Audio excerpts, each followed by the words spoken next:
Hi, welcome to Budget MTG Decks. All magic fun, all cards under $1. I'm David. I'm Stefan. And today we're going to be looking at all the blue cards in Rivals of Ixalan. You're gonna evaluate the cards for limited, like draft or sealed, like your upcoming pre-release. And in your upcoming pre-release, you'll get 4 packs of Rivals of Ixalan and 2 Ixalan booster packs. And if you want to watch the set review for Ixalan, you should click on the link. Yeah. We're going to be evaluating these cards according to our 3-tiered system. Tier 1s, these are our excellent cards. These are our unconditional removal. These are our bombs. These are the cards that are going to be essentially winning us the game. Our Tier 2 cards are very good. They push us in a color if we got a couple of these, and their auto includes if we're already in that color. Tier 3 are filler cards to make sure we've got a nice smooth mana curve, and the rest of the cards are either bad or too situational, so we're going to put those cards aside. So let's get right to it with the common cards. The first common is Mist-Cloaked Herald. It's a blue, it's a 1/1 merfolk warrior, and it cannot be blocked. It's a 1/1 unblockable. It's decent early game because you can get damage in the whole game, but after that it doesn't do anything. So I think I just want to put it aside because 1 power isn't enough. Yeah, I think there's a trap that people can fall into with a card like this, or for example a 1/1 flyer for 1. The logic behind it is, or what people argue is, oh, it comes in early and it can deal a lot of damage throughout the course of the game. However, the problem with this is that the amount, it still costs you a card, and people forget that. And the fact that early, perhaps if you got it on turn 1, it will be able to do a few points of damage throughout the entire game, but that's best case scenario. Yeah. Worst case scenario, you get it mid to late game and it will do so incredibly little. You just want something with at least 2 power to be getting through, and that's why something like a 2/2 with Menace or a 2/2 flyer is worth so much more mana, because after all, you're still using that same card. It's still taking up that same slot. So don't fall into the trap and play these cards. Always go for something that has at least 2 power when it comes to evasion. Exactly, and because the clock you're setting on the opponent isn't a fast one, it's just a really slow 1 damage every turn. Yeah. Next card is Sea Legs for a single blue. It's an enchantment with flash, which means you can play at instant speed, and the enchanted creature gets +0/+2 as long as it's a pirate. Otherwise it gets -2, -0. So in essence, if you're not playing tribal pirates, I don't even know why you would, well, you could, I guess, but mostly you're going to be not playing it on your own stuff. You're going to be playing it on your opponent's stuff, and you're going to be making something smaller, instant speed, but it's not really removal. It's actually a very bad combat trick, and I would put this one aside. Yeah, what I do like about it is if you're a pirate, you have sea legs, so you get buffed by it, but if you don't, you get seasick. Yes, the flavor is good, but not playability. No, not playability. Yeah. Kitesail Corsair. It's 1 and a blue, it's a 2/1 human pirate, and it has flying as long as it's attacking, which means you want to be attacking with it anyways, which means it's a 2 power flyer for 2, so you want to play this. This is, as an example again to the Mist-Cloaked Herald, so much better than that, because this thing's going to be attacking and dealing 2 damage also early game, but late game it's also going to be getting through, and also with that 2 damage. It means it is really excellent. Yeah, excellent. It's twice as much power. Twice as much power for the same card in essence. Then we go to Sworn Guardian for 1 and a blue. It's a 1/3 merfolk warrior, vanilla. It's got no extra abilities, but just that by itself, it is a filler card. Why? Because as a early game blocker, it is excellent. It stops all the opponent's 2/2s, all the 1/1s, and that is actually not to be underestimated as a filler card, of course. I mean, it's not going to be winning you the game. It's not tier 2, but I mean, as a 2-drop, it stops your opponent's 2-drops, which is good. Yeah, exactly. And yeah, 1/3 is just really nice. Negate is the next one. It's a 1 and a blue. It's instant, counter target non-creature spell. It's limited. You won't really playing that many non-creature spells, so you just put aside because you don't want to keep the mana open to counter it if they have it. Yeah, it's very, very situational that this can be useful. However, if you get this in foil, get it for your commander deck. That would be very nice. I think it would be beautiful for you. This art is already beautiful, and I think it would be great for you. But don't play it just for the art. Then we move on to River Darter for 2 and a blue. We get a 2/3 merfolk warrior, so already the price for the body is already very good. And this guy can't be blocked by dinosaurs. Okay, fine. Let's just not assume that they have any dinosaurs. In essence, you're just paying 3 mana for a 2/3, which is very good. Because let's say on turn 2, your opponent plays their 2/2, then on turn 3, You play this one. Now all of a sudden on turn 3, they can't attack you efficiently anymore because you can actually kill their 2/2, which is very nice. And you can attack it there against their 2/2. Yeah. It's already good body, and like we said before, it's already, and it has upside, so it's so much better. Very nice, yeah. Question Tide, 2 and a blue sorcery. Question Tide has flash as long as you control merfolk, but if you don't, return target creature to its owner's hand and you draw a card. That's also pretty nice. Bouncing someone, you play the bomb, they use all the mana to play it, you bounce it for 3 mana and you draw a card. Yeah, tier 2, it's just really nice. Yeah. With bouncing cards, you always have to be very careful, because if you're investing too much into it, it costs you a card, whereas in fact it didn't cost your opponent a card, because you return it back to the hand, they can replay it again. So you're losing mana, you're losing a card, so you're actually putting yourself at a great disadvantage. The only time bounce is very good is when it's very cheap, and you can use it as a tempo swing to make sure that people have to once again spend the entire turn to play their creature, and have to wait again until next turn to the summoning sickness is gone so they can attack with it. So it's kind of to get that speed advantage when balancing is good. However, this makes it excellent because you're not actually losing that card. It's replacing itself. And the fact that it potentially can be done instant speed in reaction, if you have a merfolk in reaction to your opponent attacking you with that creature, is really, really awesome. So yeah, tier 2 for me too. Yeah. But yeah, the thing is, like you said before, it's a tempo swing, so it's not actual removal. Yeah. So you have to remember that. Yeah. Absolutely. Sailor of Means is next for 2 and a blue. It's a 1/4 human pirate, so this guy blocks all day. Yeah. And when he enters the battlefield, we're going to create a colorless treasure artifact token with tap, sacrifice it, add 1 mana of any color to our mana pool. So, you could see it as a 2 mana 1/4, because you get that extra mana that doesn't cost you anything. It's a good blocker, so it's fine filler, and of course it mana ramps you towards your bomb, which you might want to have. You have something a little bit more expensive. This is a fine thing to drop on turn 3 to get you to that bomb a little bit faster. So that's good filler. And I mean, if it did well in Ixalan, why wouldn't it do well in the Rivals of Ixalan, right? Yeah, Let's exactly. just reprint that sucker. Secrets of the Golden City, 1 and 2 blue. It's a sorcery and has Ascend, and you can draw 2 cards. But if you have the city's blessing, you draw 3 cards instead. 3 mana, drawing 2 cards, already good filler, but drawing 3 cards will make it actually better. And that's what we said before, what we always actually say, it's good in the beginning, but in late game, this will actually get better. Yeah. So, good filler. Yeah, that's what we always say with respect to what makes a good card great is when it is good beginning, mid, and end of the game, because then it is never really a dead card and it doesn't become worse as time progresses, or at the beginning of the game it's worse and later. So that's when you're always looking at, when you're looking at these cards, is it good? Yes, but is it only good in one situation, or is it good in the 3 stages of the game as well?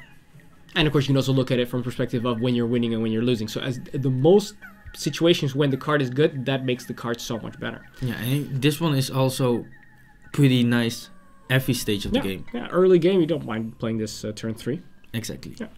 Then we have Water Knot for 1 and 2 blue. It is an enchantment. We're going to enchant a creature, and when it enters the battlefield, we're going to tap enchanted creature. So we're playing this on an opponent's creature, and enchanted creature doesn't untap during its control's untap step. So this is a perfect example of conditional removal. It's almost unconditional, just like the creature can't attack or block anymore, because in essence, the thing's not untapping. You tap it, it doesn't untap, it's not attacking, it's not blocking, it's out of the game. So this is really, really good conditional removal. Tier 2, always play it. Yeah. Always. Always. Deadeye Wigcaller, 3 and a blue. It's a 3/2 human pirate and has raid, which when he enters the battlefield, if you attacked with a creature this turn, you may return target creature to its owner's hand. 3/2 for 4 is okay body, not really that exciting. And when you enter battlefield, when you attacked, you bounce something. So if you attacked, that's nice. If you don't, it's a bit meh. So a good filler. Yeah. Both situations are okay. Yeah. But the fact that you do need to attack with it to be able to get it, and it's just a bounce. It's not Need like to attack with something else. Yeah, and it's not like it's really removal. I mean, it's still just a bounce as well. Exactly. So it's also the tempo swing. You get a creature for it. So that's actually really nice. But you have to attack. The body isn't that There's great. a few hoops you gotta jump through. So it's still a filler. It's not an auto-include. No. Then we have Spire Winder, and for 3 and a blue, so that's for 4 mana, we get a 2/3 flyers, where you discuss 2/3 flyers are good. It's also got Ascend, which means once we have the City's Blessing, this guy's going to get +1/+1. So mid-game, it's a 2/3 for 4. I'm very happy with that. That's still going to be winning games. It's going to be blocking all the bears. It's going to attack. It's going to attack really efficiently in the air. And late game, it's going to be a 3/4 in the air. That is huge. So that is a auto-include if you're already in blue for me. Exactly, but like we said before, it's really late game when you have the City's Blessing. Yeah. Soul of the Rapids, 3 and 2 blue. It's a 3/2 elemental with flying and hexproof. It's tier 2, you always want to play it. 5 mana. It's only 2 power, but it has hexproof. 3 power. 2 toughness, I mean. But it has hexproof and flying, so it's actually really nice. Super strong. Yeah, I actually want to play this. Yeah, the fact that it's got the hexproof, people are always going to be targeting either one or two things. They're going to be targeting your bombs with their removal or your evasion creatures with their removal. Yeah. And if you got this one, 3 damage in the air, you know, it's going to be winning the games, and they can't stop it with their own flyers. They definitely can't stop it with their targeted removal. So they're going to have a big problem. And that at common, very happy about that. Awesome. Those are the commons. Let's have a look at the uncommons. The first of our blue uncommons is Curious Obsession. For a single blue, it's an aura. When we enchant one of our creatures, it's going to get +1/+1, and whenever it deals combat damage to an opponent, we're going to be able to draw a card. However, if we didn't attack with it at the beginning of our end step, or in that turn, then at the beginning of our end step, we're going to have to sacrifice this enchantment. So what's cool about it, well, what's not cool about it is that it's an aura, which means that, you know, we can get 2 for 1. What is cool about it is the fact that not only does it give us value when we're dealing damage, but it gives that +1/+1, which means that the scenario is going to be as follows. We've got a creature, or we've got this card in our hand, and should we be able to attack with it, and if it has +1/+1, they won't be able to block efficient with it, which means that either they block it and they lose a creature, or they don't want to lose a creature and then we deal damage. Then is the right time to play it, which means it'll replace itself, because immediately we're dealing an additional point of damage above of what our creature would do, and we draw on a card, which means already we didn't lose a card, even if they 2-for-1 us at that point in time, or well, they don't 2-for-1 us anymore, but even if they do remove our creature at that point in time, and every turn after that, if they can't get rid of it, it's going to be gaining us more value. So I would say it's not an auto-include, because that's still a couple of hoops we got to jump through, as you saw. You still have to have a creature, you have to do damage.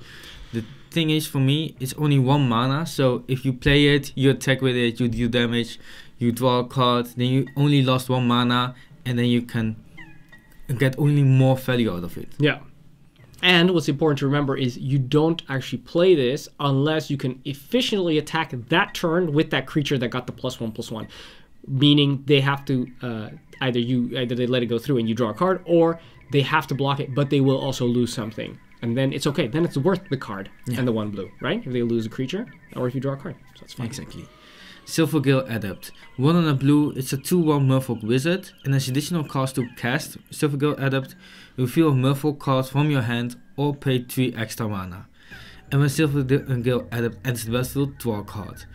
The body for 2 mana is decent, but you have to reveal a merfolk, which you may not have. It's limited, so you don't really know, and else you have to pay 5 mana for it, and then you draw a card, but still 5 mana to 1 drawing a card, that's not worth it. No. If you have a lot of merfolk, then it's a good card. If you don't, it's bad, and put it aside. Yeah, we're just going to assume that you just don't. Even if you do have a couple, you can't guarantee that in every game you're going to have them, so assume that you'll be paying 5 mana, and that's just not good enough. No, exactly. Expel from Oraska is 1 and a blue, so for 2 mana it's an instant. Once again, with Ascend, we're going to return target non-land permanent to its owner's hand, so that's important. It's not just creature, it hits any non-land permanent. If we have the City's Blessing, however, we're going to put that permanent on top of its owner's library instead. And what's important to note is that this is instant speed, so for only 2 mana, it is a bounce card. We already discussed this, that, you know, it is card disadvantage, but when it's got late game, it won't be card disadvantage because we're putting it on top of the opponent's library. It means they need to draw that card again as well. So they do lose it in essence, but they lose the draw. I say tier 2. The cost, the potential to be good early, the potential to be good late, pushes it into tier 2 territory for me. Yeah, I like it. Like you said, 2 mana, instant speed. That's what I like about it. Yeah. Yeah, tier 2 for me too. It's just really good. Flood of Recollection. 2 blue, sorcery. Return target instant or sorcery card from your graveyard to your hand, and then you exile Flood of Recollection. You don't really have that many instant sorceries, so just put it aside. Yeah, and it still costs you a card. Yeah. Well, even if you do. Yeah, just better just put another removal in there. Slippery Scoundrel is next for 2 and a blue. So for 3 mana, it is a 2/2 human pirate. It's got Ascend, which means that as soon as we've got the City's Blessing, it's going to have hexproof and can't be blocked. Okay, so this is a very good example of a card why this is tier 2, why multiples of these push me into the color, because early game, for 3 mana, it's a 2/2. It's fine. The body's fine. You can live with that.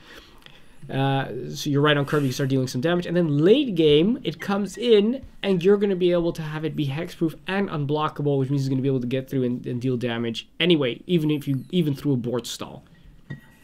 Great. Yeah, it's just like you said before, 1 power unblockable isn't that great. 2 power unblockable is so much better. Very good. Yeah. And for 3 mana 2/2, it isn't that bad. It's still behind curve, but it's not too far behind curve.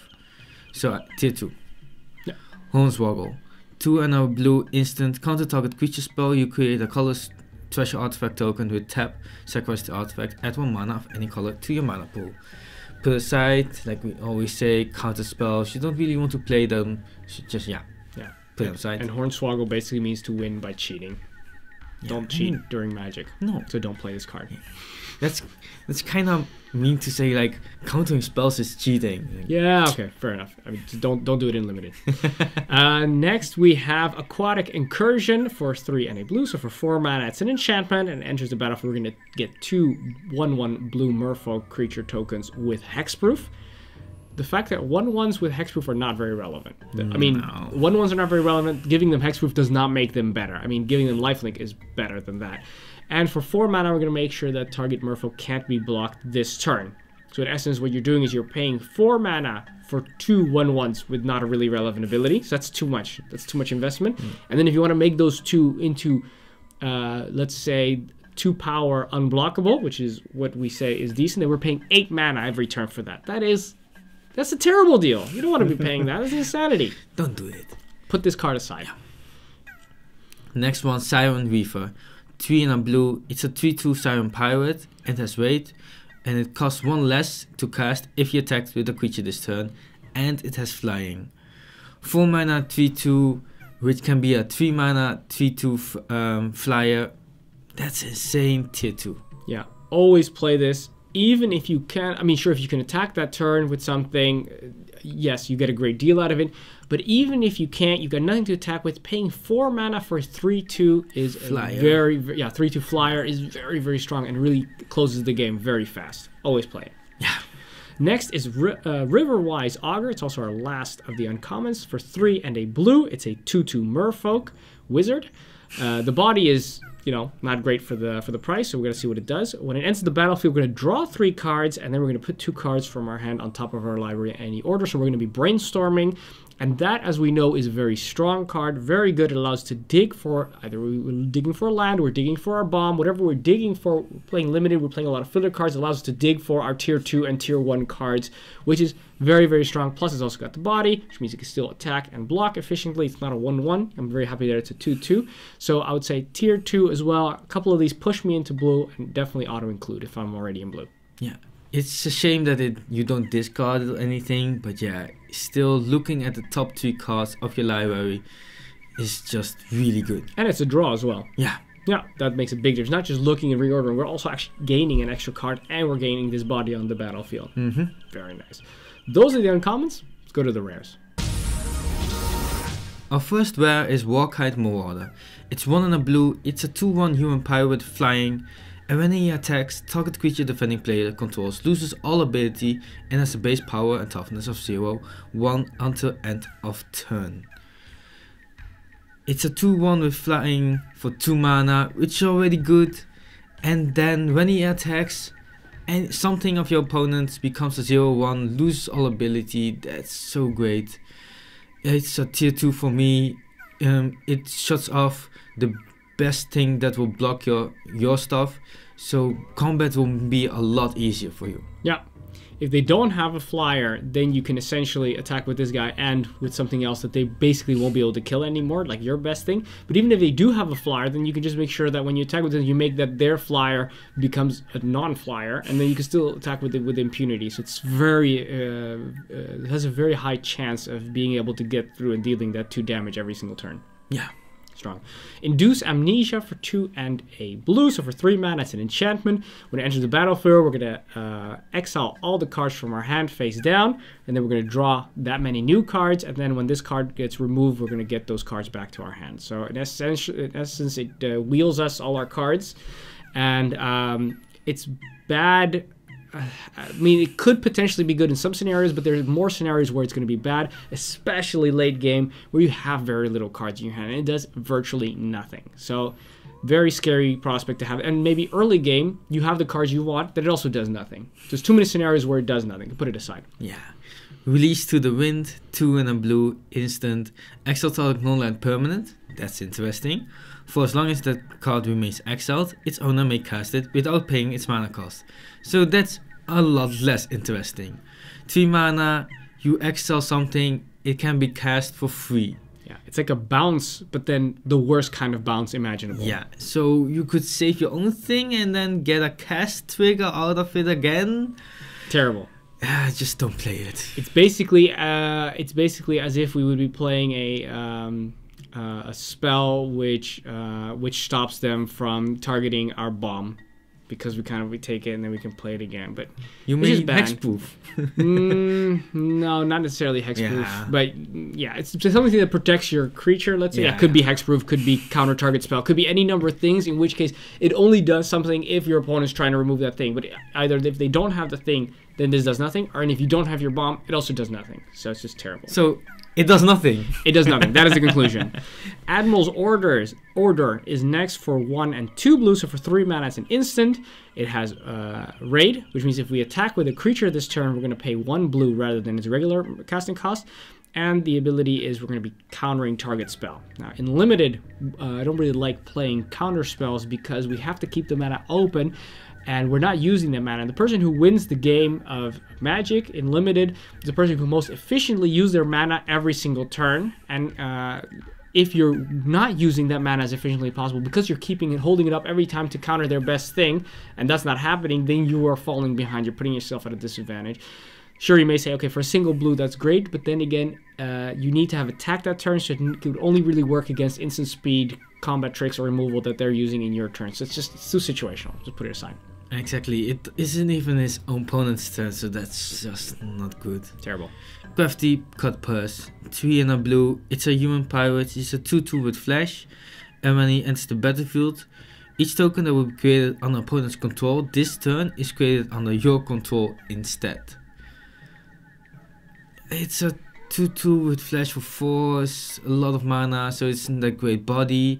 The ability, it has to have a lot of tokens to be made, else it doesn't do anything either way, so just put aside. I mean, you're hoping to be able to get, a 3/3 dinosaur with trample, but in reality, you're probably just going to be taking their treasure token. Yeah, and is it good enough? No, I don't think so. Not at all. Seafloor Oracle is next for 2 and 2 blue, so for 4 mana we get a 2/3 merfolk wizard. Okay, the body's fine already for filler. And whenever a merfolk you control deals combat damage to a player, draw a card. That includes the Seafloor Oracle itself. However, it does need to get through. It's not really a surprise. People know how big it is. So it has the potential to be good, but it also has the potential to do nothing. So mana cost and body proportions, I would still say tier 3 is still just a filler card. Yeah, I mean, the upside of drawing a card is really nice, but with the body, it's just a bit difficult. So that's why if you have a lot of merfolk, then it gets a lot better, of course. Yeah. So that's why tier 3, it's still a filler because it can still do work. Yeah, just the 2/3 for 4. It's okay. Yeah. It's just okay. Yeah, not really that happy about it. No, that's true. Kumena's Awakening, 2 and 2 blue. It's an enchantment with Ascent, and at the beginning of upkeep, each player draws a card. So it's only your upkeep, everyone draws a card, and if you have City's Blessing, only you draw a card. That's actually really nice if you have City's Blessing, but that's so late in the game, and then you play it, you're not actually getting a card immediately, you get it next turn, and if you don't have it, you're also giving opponent a card, so just don't play it. Yeah, it's these symmetrical effects, when it comes to card drawing, you don't want to be giving your opponent a draw, because let's say with board wipes, you get to choose a lot of stuff, but with this, you don't. They're also getting a card every single turn. You don't get to go, okay, now this is the moment where we're going to be drawing cards, because it's every turn. You can't stop it anymore after that. And late, if it's only good late game, which is good card is only late game, then you're stopping yourself from being able to have a card that you can efficiently use throughout the rest of the game. So it's just a wasted card slot. Yeah, and even it would be like decent if you didn't have to spend that card on it, because that's the whole point. You have to spend mana and a card on it, and then you also give your opponent as many cards as you give yourself. So that's why it's just so bad. And it does nothing on the turn it comes in. Exactly. And for mana, it's a really important turn. Yeah. Then we go to the last of the rares, and that is Nezahal Primal Tide for 5 and 2 blue, so for 7 mana. It's a 7/7 legendary elder dinosaur, a plesiosaur by the looks of it, and this guy can't be countered. We have no more maximum hand size at this point in time. Whenever an opponent casts a non-creature spell, we're going to be drawing a card, and we're able to discard 3 cards and then exile this card and then return it back to the battlefield tapped under our control at the beginning of the next end step. Alright, so first of all, it's a lot of mana. Very expensive, but a 7/7 for 7, that's still a bomb. We can look at this as tier 1 bomb right off the bat. The fact that it can be countered and limited, small chance of that happening, so not super relevant. No maximum hand size, also not super relevant and limited. We're not over flooding ourselves with cards. If our opponents want to remove it with a non-creature spell, there are a few creatures that could remove it, but mostly the creature removal is in non-creature spells. Then they will kill it, but it will replace itself because we will draw a card from it. And of course, what we could also do is should we still, at that point in the game, still have 3 cards, we could discard those cards, bounce it, bring it back, and then basically they couldn't remove it. 3 cards having to discard is quite a hefty price tag, though, to keep our bomb. But yeah, it's like 2 cards since they play the removal, you draw a card, so it's 2 cards. But we have the enchantments that don't untap, and then it's still on the battlefield, which means all the non-creature cards they play will still trigger this ability. Yeah. And then you can discard 3 cards at any time. Yeah, it's very strong. Yeah. So a tier 1 wins games. Very nice. Win games. Thirsty plesiosaur. Love it. Those are the rares. Let's have a look at the mythic. Our blue mythic is Time Stream Navigator for 1 and a blue. So for 2 mana, we get a 1/1 human pirate wizard with Ascend.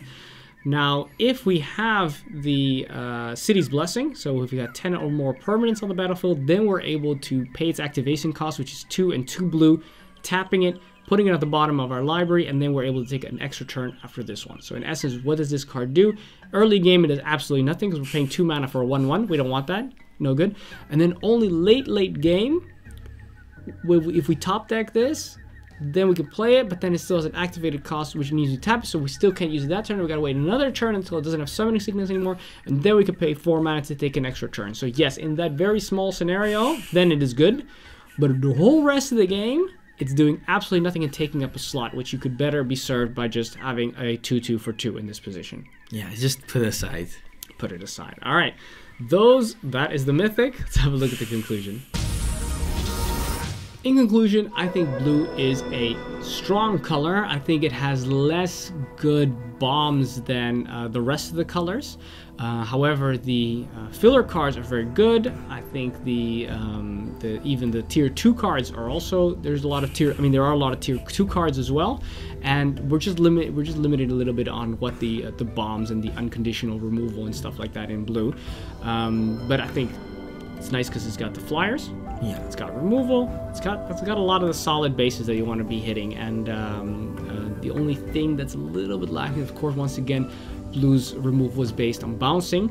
So you want to make sure you got the tempo advantage, or you want to make sure you've got those cards that do the bouncing when it also comes in with a creature, for example, and then you get nice value out of that.